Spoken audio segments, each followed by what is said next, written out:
Shalom a todos, bienvenidos al canal, soy Ahmed Najarwabi. Antes de comenzar con el estudio de hoy, quisiera agradecerte porque en el video pasado me estuviste dando un like y algunos se suscribieron al canal. Vamos al tema de hoy. Abramos las escrituras en el libro de Hebreos, el capítulo 11, verso 27, el cual nos dice que por la fe dejó a Egipto, no temiendo la ira del rey, porque se sostuvo como viendo al invisible. Los hebreos esperaban ser liberados de la esclavitud sin ninguna prueba particular de su fe o sufrimiento de su parte. Muchos de ellos estaban dispuestos a abandonar Egipto, pero no todos. Las costumbres de algunos se habían vuelto tan semejantes a los egipcios que preferían permanecer con ellos. La tarea de Moisés habría sido mucho más fácil si no se hubiera corrompido mucho los hebreos y no hubieran querido abandonar a Egipto. Ahora, ¿por qué entraron a Egipto? Recordemos que al morir José había profetizado con respecto a sus hermanos. Y recordemos que el juramento tenía una petición especial. Se encuentra registrada en el libro de Bereshit de Génesis, capítulo 50 del 25 y verso 26.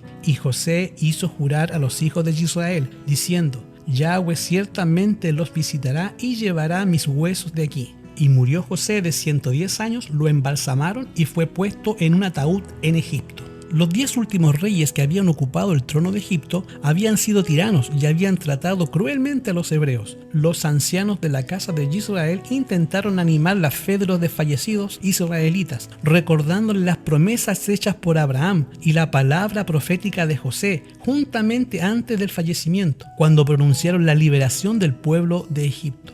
Recordemos que esta profecía se cumplió en el libro de Shemot capítulo 13, versos 18 y 19, sino que Yahweh les hizo dar un rodeo por el camino del desierto que llevaba al mar de los juncos, y los israelitas salieron de Egipto en buen orden como un ejército. Moisés llevó consigo los huesos de José, quien había jurado a los israelitas al decirles: ciertamente Yahweh los visitará y llevará mis huesos de aquí con vosotros. Al salir de Egipto, los israelitas llevaron consigo un precioso legado, los huesos de José, como está escrito en el libro de Shemot de Éxodo capítulo 13, que había esperado por tanto tiempo el cumplimiento de la promesa de Yahweh, que durante los tenebrosos años de esclavitud habían servido a manera de recordatorio que anunciaba la liberación de los israelitas. Recordemos también que cuando una persona muere, es sepultada, va al Seol, como ya lo dijimos, que significa sepultura. En el contexto hebreo, esa persona ya no puede ser desenterrada, no puede haber una exhumación del cuerpo. Pero José había sido embalsamado y había sido puesto en un sarcófago egipcio, con todas las tradiciones egipcias de embalsamamiento. Ahora, ¿qué sucedió cuando Moshe trató de liberar a los israelitas de Egipto con su propia fuerza? ¿Por qué Yahweh permitió esto? Abramos las escrituras en el libro de Éxodo, Shemot capítulo 2, versículo 11 al 15. Un día, cuando Moisés ya era hombre, salió a visitar a sus hermanos, observó sus cargas y vio un egipcio que golpeaba a uno de sus hermanos hebreos. Miró a todas partes y al ver que no había nadie, mató al egipcio y lo escondió en la arena. Salió al día siguiente y vio 2 hebreos que reñían. Entonces preguntó al culpable: ¿por qué golpeas al prójimo? Recordando que prójimo significa familiar cercano o hermano en la misma fe. Y él respondió: ¿quién te ha puesto por príncipe y juez de nosotros? ¿Quieres matarme como mataste al egipcio? Entonces tuvo miedo y dijo: ciertamente esto se ha descubierto. Al oír esto, Faraón procuró matar a Moisés, pero Moisés huyó de Faraón y fue a vivir en la tierra de Midian, esto es Arabia Saudita. Al llegar allá se sentó junto a un pozo. Al dar muerte al egipcio, Moisés había caído en el mismo error que cometieron tan a menudo sus antepasados. Es decir, había intentado realizar por sí mismo lo que Yahweh había prometido hacer. Yahweh no se proponía liberar a su pueblo mediante la guerra, como pensaba Moisés, sino por su propio gran poder, para que la gloria fuese atribuida solo a él, para cumplir su propósito. Moisés no estaba preparado para una gran obra. Aún tenía que aprender la misma lección de fe que se le había enseñado a Abraham y a Jacob, las fuerzas y sabiduría humana, sino del poder divino. Como cuando Moisés regresó a Egipto con Aarón, primero reunió a los ancianos de la casa de Israel para darles a conocer el plan de Yahweh a Israel de Egipto. Y hermanos, ¿cuál fue la reacción de los ancianos? Leamos Shemot, Éxodo 4, 29 al 31. Y fueron Moisés y Aarón y juntaron a todos los ancianos de la casa de Israel, y Aarón habló todas las palabras que Yahweh había dicho a Moshe, e hizo las señales ante el pueblo, y el pueblo creyó, y al oír que el Eterno había visitado a los israelitas y había visto su aflicción, se inclinaron y adoraron. después de haber aumentado sus cargas y no haber visto señales de liberación. ¿Cuál era la actitud de los hijos de Israel? ¿Por qué se demoró Yahweh en su liberación? Veamos Éxodo 5 del 19 al 21. Entonces los capataces israelitas se vinieron en aflicción. No se disminuirá nada la tarea de cada día. Y cuando salían de ver al faraón, encontraron a Moisés y Aarón espantados. Y los capataces les dijeron que el Eterno los examine y los juzgue, pues ustedes hicieron odioso al faraón y a todos sus siervos, dándole la espada en la mano para que nos maten. Shemot 6, versículo 9. Y así habló Moisés a los israelitas, pero ellos no escuchaban a Moisés, a causa de la congoja de espíritu y de la dura servidumbre. Los hebreos habían esperado obtener la liberación sin ninguna prueba especial de su fe, sin penuria ni sufrimiento verdadero. Pero aunque estaban preparados para la liberación, tenían poca fe en Yahweh y no querían soportar con paciencia sus aflicciones. Muchos se conformaban con permanecer en la servidumbre antes que enfrentar la dificultad que acompañaba el traslado a una tierra extraña. Y los hábitos de algunos se habían hecho tan parecidos a los de los egipcios que preferían vivir en Egipto. Por lo tanto, Yahweh no los liberó mediante la primera manifestación de su poder. Desarrolló los acontecimientos para que se desarrollaran más plenamente en el espíritu tirano del rey de Egipto y para rebelarse contra el pueblo. Cuando veían su justicia, su poder y su amor, elegían dejar Egipto y entregarse a su servicio. El libro de Éxodo, capítulo 12, 21 al 27, nos relata acerca del significado de la fiesta de Pesaj.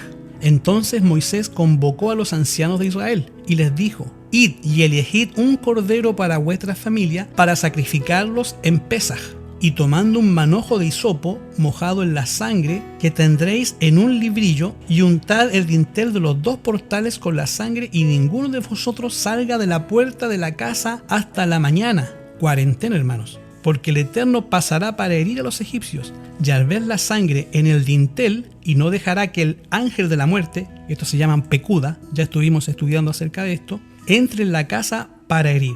Guardaréis esto por estatuto perpetuo, que esto quiere decir por toda la eternidad hasta el día de hoy, para vosotros y vuestros hijos. Y cuando hayáis entrado en la tierra que el Eterno les dará, como lo ha prometido, guardaréis este rito. Y cuando vuestros hijos pregunten ¿qué significa este rito?, tienen que responder: es la víctima de Pesaj, en honor al Eterno, que pasó por alto la casa de los israelitas en Egipto. Cuando hirió a los egipcios y libró nuestra casa, entonces el pueblo se inclinó y adoró. La observancia de la fiesta de Pesaj empezó con el nacimiento de la nación hebrea, la última noche de servidumbre en Egipto, cuando aún no se veían indicios de liberación. Yahweh le ordenó que se preparara para una liberación inmediata. Él había advertido al faraón de los juicios finales sobre los egipcios. Mojados los dinteles de sus puertas con la sangre del cordero inmolado, habrían de comer el cordero asado, con pan sin levadura y hierbas amargas. Así debéis de comer, dijo, ceñido vuestros lomos, quiere decir esto con un talit, el que oficia el sacerdocio en el hogar, vuestros zapatos en vuestros pies y vuestros bordes, está hablando los isit, en vuestras manos, y lo comeréis apresuradamente. Es el Pesaj de Yahweh. Y a la medianoche todos los primogénitos de los egipcios perecieron. Entonces el rey envió a Israel el mensaje: salid de en medio de mí, pueblo, e id, servir a vuestro Dios, como habéis dicho. Shemot 12:31. Los hebreos salieron de Egipto como una nación independiente. Yahweh había ordenado que la fiesta de Pesaj fuese observada anualmente. Este es el mandato divino. Yahweh dice que esta fiesta tiene que celebrarse anualmente, una vez al año, en el tiempo determinado. La Escritura nos dice que Yahweh estableció un tiempo determinado para la celebración de la fiesta. Y Él dijo: cuando os dijeren vuestros hijos, ¿qué rito es este?, ustedes tienen que responder: es la víctima de la Pascua de Yahweh, el cual pasó la casa de los hijos de Israel en Egipto, cuando hirió a Egipto. Y así, de generación en generación, habría de repetirse la historia de la liberación maravillosa. Recordemos que la idea principal era hacer una nación santa, de la cual iba a salir más adelante el Mashiach. Lo llevó al mar de los juncos, mal traducido como el Mar Rojo, donde, perseguido por los egipcios, parecía imposible escapar, para que pudieran ver su total desamparo y necesidad de ayuda divina, y entonces los liberó. Así se llenaron de amor y gratitud hacia Él, y confiaron en su poder para ayudarles. Los ligó a sí mismo como su libertador de la esclavitud temporal. Era el propósito de Yahweh que esta exhibición de poder fortaleciera la fe de su pueblo, de modo que su posterioridad lo adorara solo a él, al que había llevado tantas misericordias en su favor.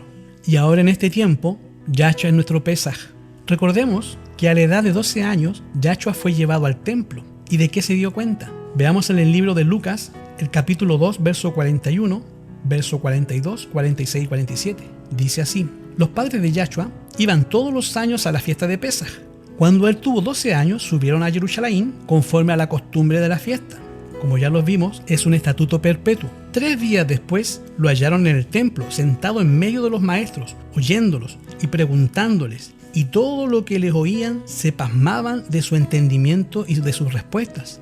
Recordemos que en ese tiempo había más de 300 escuelas rabínicas o centros de estudio de la Torá. El nombre es Yeshivá. Por primera vez el niño Yahshua miraba el templo. Veía a los sacerdotes de albos vestidos cumplir solemnemente el ministerio. Contemplaba la sangrante victoria sobre el altar de sacrificio, juntamente con los adoradores. Se inclinaba en oración mientras que la nube de incienso ascendía delante de Yahweh. Presenciaba los impresionantes ritos del servicio de Pesaj.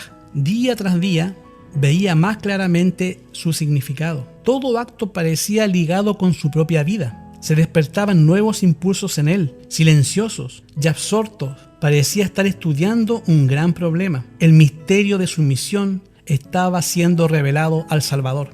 Ahora, ¿cómo está vinculado el sacrificio de Yahshua con la fiesta de Pesaj? Leamos 1 Corintios 5:7. Limpiaos de la vieja levadura, para que seáis nueva masa, sin levadura, como sois. Porque vuestro Pesaj, que es el Mashiach Yahshua, fue sacrificado por nosotros. Isaías 53:7, la gran promesa. Angustiado y afligido, no abrió su boca.